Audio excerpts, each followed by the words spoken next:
everyone, it's Renee with Delaney Jane Cards. Welcome back to my channel. This is another video in my 2019 Christmas card series. Thank you for stopping by. Today we're going to be making gift card holders. I'm going to show you all the ways that when I make these again, I will do them differently. But this was a learning process. Here I'm trimming apart my dies, and I am making sure that the little metal pieces don't fly all over the place. And I just do that by cutting them inside my microfiber cloth there. But this is Honeybee's stocking gift card die set.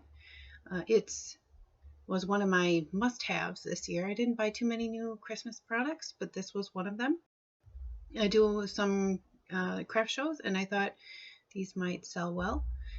So I went through my scrap bin and I pulled out some pattern papers that I thought would make fun stockings. I also pulled out some papers from a couple of very old paper pads that I had, and I cut the pieces here, and I'm just trying to see which toes and heels I want with which stockings. And I cut them out of some heavyweight cardstock first, and this pattern paper, and then the tops that you see there, the white that the glue is sitting on, those are flocking sheets from Thermoweb. So in the end, the tops of the stockings are fuzzy, which is cool. So I was just adhering all of the toes and the heels into the right places, and I think a couple of them I struggled with. I don't know why. The pieces fit together perfectly, so there should have been no reason to struggle, but I clearly couldn't get it done right. So the first thing I'm going to suggest to you is, when you die cut your pieces, don't die cut it as many times as I did. Don't make a cardstock gift pouch and then make a topper for it like I'm doing here. Just pick some thicker pattern paper and use that to die cut your pieces.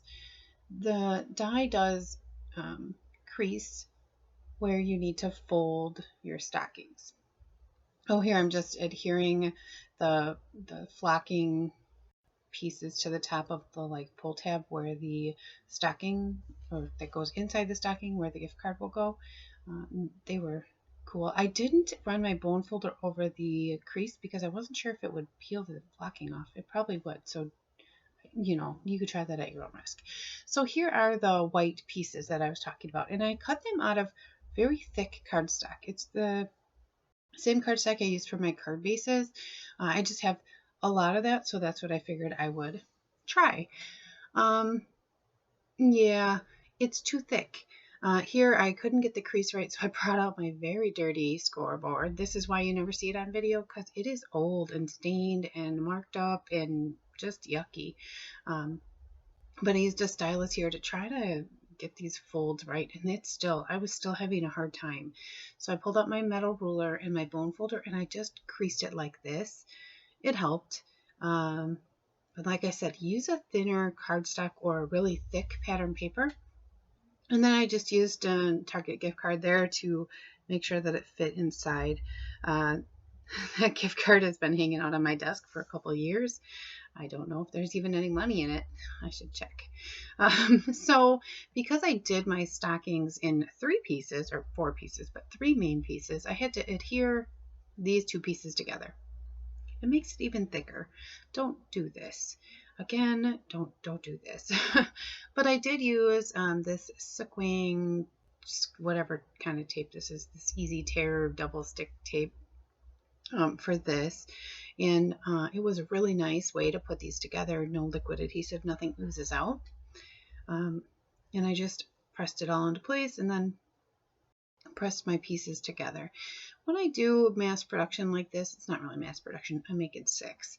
I always do 1 complete first, and then I do the rest of the project. So here I was finishing up this first one. I decided that I wanted to add some twine, and this was like a Marshall's find a couple years back. I keep twine forever, and I don't really use it too much unless it's holiday season.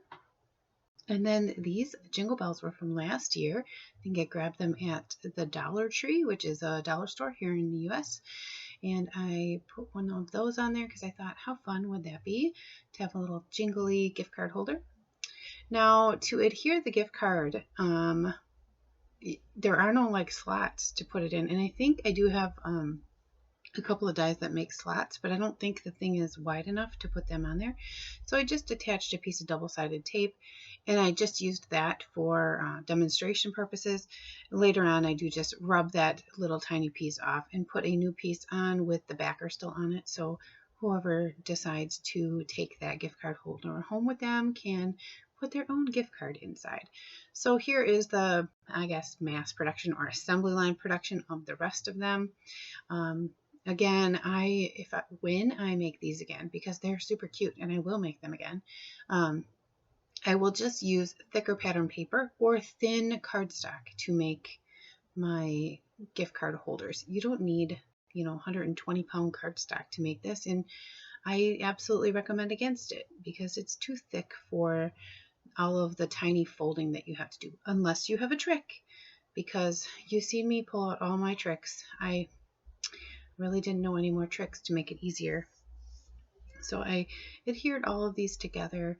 In the end, I think that they turned out absolutely adorable, and I think anybody that receives them is going to smile at least. These probably spend less time out of the garbage than a card does, especially at Christmas time. You take the gift card out and you throw the gift card holder away. So I didn't think that they needed to have too much, but the twine and the bell definitely added a little bit, and the fuzzy top. That was kind of fun. So here I just kind of pressed them together and then folded them together and pinched all the edges. So after I finished them off, I pulled out the twine and I put twine on every single one of them and a little bell. This twine, it's some twines, you get them and you have a hard time making a bow because it's like so twisty that it doesn't want to make a nice bow. This one wasn't like that. It's not like that, so I do like it. But it does come unfurled really easy at the end, so I did have to trim it off, I think almost every single time when I was putting the bells on. But it ties a bow really nice, and I did that to all 6. And that was the last one there, finishing that up. Trimming it off so that there was no extra. I do think that they turned out absolutely adorable. I wouldn't mind getting one for Christmas, and I made them. Here is the crafter's swipe. Watch it. Watch how I clean my desk off. Look at that. It's clean. Here are the projects that we made today, and that's what it looks like with the gift card inside. I want to know, which one is your favorite? Did you enjoy a particular color combination? Do you have this die? Do you use thinner cardstock than I do? And those are my special card projects for today. I did make 6 of them. I plan to make several more for an upcoming craft fair, and I hope that they sell well. Any suggestion on prices for them? I would take any suggestion you have. So as always, I thank you for stopping by and remind you to give cards generously. Bye.